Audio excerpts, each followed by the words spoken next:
Hello, welcome to my YouTube channel. Friends, हमने अपनी पिछले वीडियो में एक्सरसाइज 4.2 का फर्स्ट क्वेश्चन डिस्कस किया था, जिसमें हमने इसके 3 पार्ट सॉल्व कर लिए थे with the help of factorisation. तो आज हम इसके जो लास्ट 2 पार्ट्स हैं, 4th part and 5th part, discuss करेंगे with the help of factorisation. Factorisation means splitting the middle term. तो बच्चे लुक एट हियर, जब आपके पास ऐसा कोई फ्रैक्शनल क्वेश्चन आ जाता है जैसे 2x² minus x plus 1/8 equal to 0, तो आपने क्या करना है, सबसे पहले आपने एलसीएम लेके इक्वेशन को सेट करना है। तो सबसे पहले ये देखिए, यहाँ पे 8 है, इसके नीचे अगर आप 1 लगा लें, इसके नीचे अगर 1 लगा लें, तो एलसीएम बनेगा, ये बनेगा 16x² minus 8x plus 1 upon 8 is equal to 0। अगर हम क्रॉस मल्टीप्लाई करें, क्योंकि राइट हैंड साइड पे 0 पड़ी है, तो ये बन जाएगा 16x² minus 8x plus 1 is equal to 0। Now here a is equal to 16, b is equal to minus 8 and c is equal to 1। मैंने आपको बोला था कि पहले a को c से मल्टीप्लाई कर लिया करो। जब 16 को 1 से मल्टीप्लाई करेंगे, वी गॉट 16। मतलब हमने 2 नंबर ऐसे सोचने हैं जिनको मल्टीप्लाई करके 16 बन जाए, प्लस या माइनस करके 8। तो सीधे सीधे फैक्टर हैं, सबको पता है कि 4 इंटू 4 क्या होता है 16। अब 4 में 4 प्लस करेंगे तो 8 बन जाएगा। अब हमें चाहिए माइनस 8, तो कैसे बनेगा, माइनस के 4 और माइनस के 4 लेंगे तो ये प्लस करके बन गया माइनस 8, और जब मल्टीप्लाई करेंगे तो नेगेटिव इरेज हो जाता है, नेगेटिव को नेगेटिव से मल्टीप्लाई करके वो पॉजिटिव में चेंज हो जाता है, तो ये बन जाएगा पॉजिटिव के 16। अब यहाँ पे हम इसकी वैल्यू स्प्लिट करेंगे, तो ये बन गया है माइनस के 4x plus 1 is equal to 0। अब फ्रंट नंबर को हमने ब्रैकेट में रखना है, लास्ट पेयर को ब्रैकेट में रखना है। मैंने आपको पिछले लेक्चर में बताया था कि अगर जब पिछले नंबर को हम ब्रैकेट में रखते हैं, अगर माइनस है तो अंदर साइन चेंज हो जाते हैं। अब इसमें से कॉमन निकल रहा है 4x, तो अंदर बचा 4x माइनस 1, जिसमें से कुछ कॉमन नहीं निकलता, उसके आगे हम लगा लेते हैं 1। अब बच्चा ये 4x माइनस 1, 4x माइनस 1, एक तो हमारे ये फैक्टर बन गए।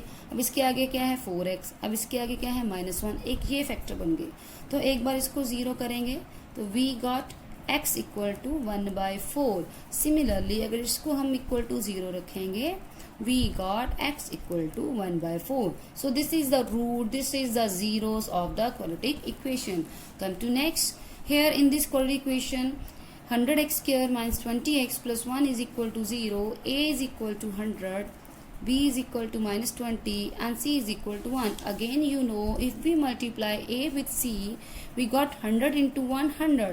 तो हमने 2 नंबर ऐसे सोचने हैं जिनको मल्टीप्लाई करके 100 बने, प्लस या माइनस करके 20। तो सबको पता है 10 इंटू 10 100, और 10 प्लस 10 सबको पता है कि क्या होता है 20, है ना। तो माइनस के 20 चाहिए, अगेन माइनस 10 इंटू माइनस 10। जब मल्टीप्लाई करेंगे तो पॉजिटिव के 100, जब ऐड करेंगे के माइनस के 20। तो स्प्लिट करते हैं, 100x² minus 10x plus 1 is equal to 0। After that front number को आगे रख लो, अगेन यहाँ पे माइनस आ चुका है, तो ब्रैकेट डाल के अंदर साइन चेंज होंगे। यहाँ से बेटा जी आपका क्या कॉमन निकल रहा है, यहाँ से आपका कॉमन निकल रहा है 10x, ठीक है। तो यहाँ से आ गया आपका 10x माइनस 1, बिकॉज 10 इंटू 10 100 होता है ना, इसलिए 10x कॉमन निकला। और यहाँ से कुछ कॉमन निकला तो 1 लगा दीजिए। अब इसके आगे क्या लिखा है 10x, इसके आगे क्या लिखा है माइनस 1, और पीछे जो सेम है 10x माइनस 1। अब क्या करना है आपने, 10x माइनस 1 को इक्वल टू 0 रखना है, तो you got 1/10। Again 10x minus 1 को 0 रखना है, again you got 1/10। So factor of this equation is 1/10 and 1/10। I hope बच्चे कि आपको ये लेक्चर समझ आ गया होगा कि जब आपके पास ऐसे फ्रैक्शनल नंबर होते हैं तो आपने उनको कैसे सॉल्व करना होता है। आपने एलसीएम लेना होता है, एलसीएम लेके आपने स्प्लिटिंग द मिडल टर्म करनी होती है, और स्प्लिटिंग द मिडल टर्म में आपने ये चीज़ का ध्यान देना होता है कि ए को सी से मल्टीप्लाई करके जो भी नंबर लेने हैं हमने, वो ऐसे हों कि उनको प्लस करके या माइनस करके अकॉर्डिंग टू द क्वेश्चन वो बी बने। वो माइनस की एडजस्टमेंट आपकी है, आपको पता है कि प्लस माइनस माइनस होता है, sign always come of bigger value, और माइनस को माइनस से मल्टीप्लाई करते हैं, we change into the positive, और माइनस माइनस को ऐड करते हैं तो माइनस में आंसर आता है। ये चीजें आपने छोटी क्लास में पहले से सीखी हुई हैं, ठीक है। तो इसलिए मैंने आपको साइड में रफ में बताया भी है कि अगर आपने करना हो तो आप कैसे इनकी जजमेंट कर सकते हैं। आई होप कि ये आपको लेक्चर क्लियर हो गया होगा। ओके बच्चे, थैंक यू।